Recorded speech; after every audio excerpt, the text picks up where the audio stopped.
Okay, so when we go to 320 here, this is probably, if you didn't have a dent or any repair work, file work, you could probably start at 320 if you have some heavy scratches. It's always best to start with the higher grit that you can. If you can start with 600, great, or 800, great. It just really depends on how many scratches you have in the piece of stainless that you're working in.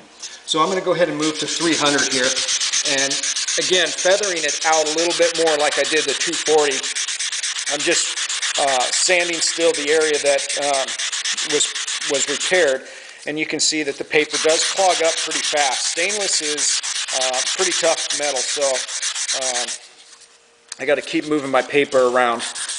And I'm just working now to get the 240 scratches out, and because this has some pretty deep scratches on the other side, I'm actually going to go ahead and start sanding the whole piece so that I can get some of these deeper scratches out with this 320. So hopefully this is showing up okay, and you can see the piece. The scratches are now starting to be all the same depth, the 320 grit, and they're all going the same direction, which is very helpful for getting a good piece of trim here. As you can see, I continue to sand in the same direction without cross sanding, and I think that helps overall when the light refracts, but it's going to be polished so smooth here in a minute that we won't see any of these scratches. So that's the 300 or the 320. I'm going to go to 400 now. It's just a little bit more, but I find that it's a little easier to make that jump to 600 if I do this after 320. So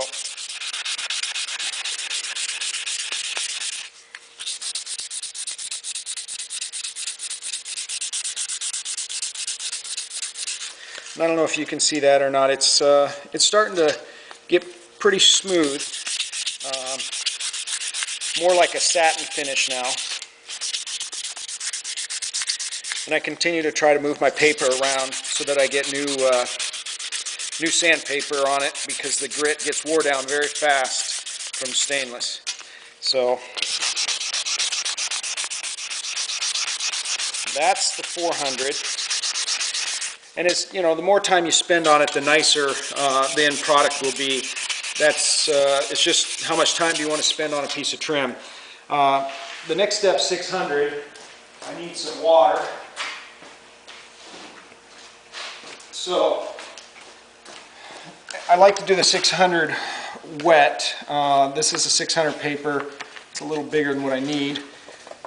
Again, you can get all these papers pretty much at any local paint store, auto paint store, and the different grits, they sell them in all different packs. By using a wet 600, it allows the paper to stay a little bit, it doesn't clog the paper as much and carry some of the shavings away a little easier, so it actually just keeps it lasting a little bit longer for me.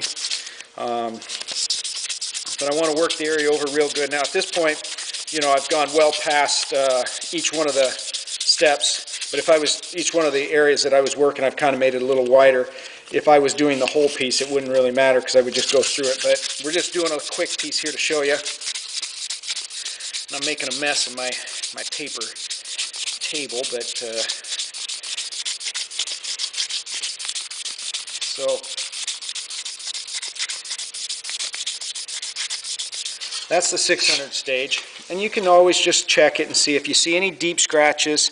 You'll want to back up and do a little bit more. I can see just a little bit of the 400 scratches still, so I'm going to hit it again a little bit with 600.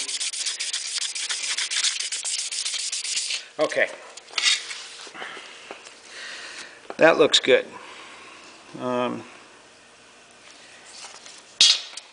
Actually, I got one little area in here I want to hit. Okay, so perfect. Now I'm going to go ahead and go to 800. Excuse me, that's 600. And this will be the last step that I do by hand, and then I'm going to start moving to machine, to a DA, and then the buffing wheel. Again, I'll do this one wet also, and just trying to take out the 600 scratches now. So again, you'll be able to feel when you do this the paper as it dulls up and when you need to move it and rotate it around. If your polish is in really good shape and really is just dull and not a lot of scratches, you can start right here at 800 or even 1000 and just try the DA. It's better to try a little piece with not as much grit and see if it'll actually polish out, because it'll not only save you time, it'll save you money, not having to buy the paper. And trust me, you don't want to spend forever polishing on this stuff. You want to get it on the car.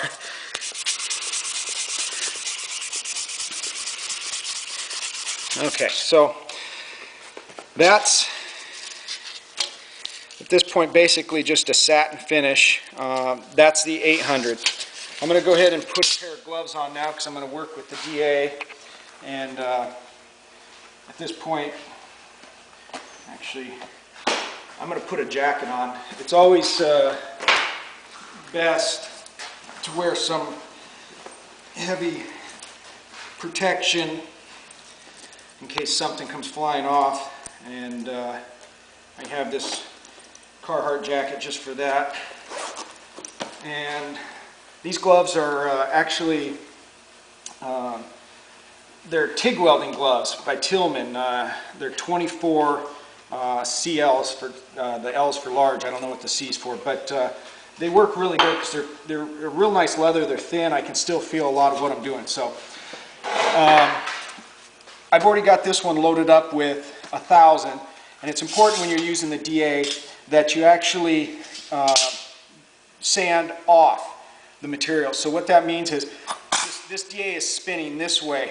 I want to make sure that the blade is always going off the material so it doesn't catch and spin. That's going to be the same thing on the buffer. So I go slow, and I'm just basically sanding the area with a different pattern now. So if you get in here and you'll see.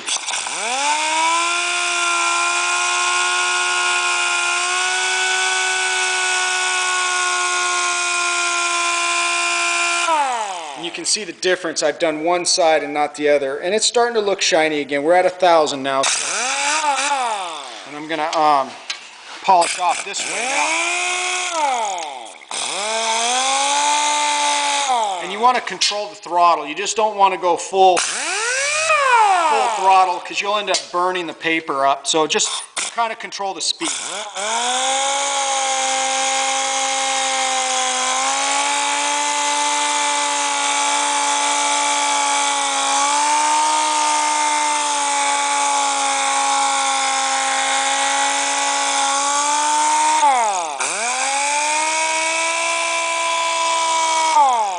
So at this point you can kind of see we're getting really nice, kind of starting to shine up. So I'm going to go ahead and shut the video off, but I'm going to do the same thing with 1200 and 1500, and once I have that done, just like I did the 1000 here, then we'll start part 3 and we'll go to the buffer and we'll finish this out to a perfect chrome finish shine.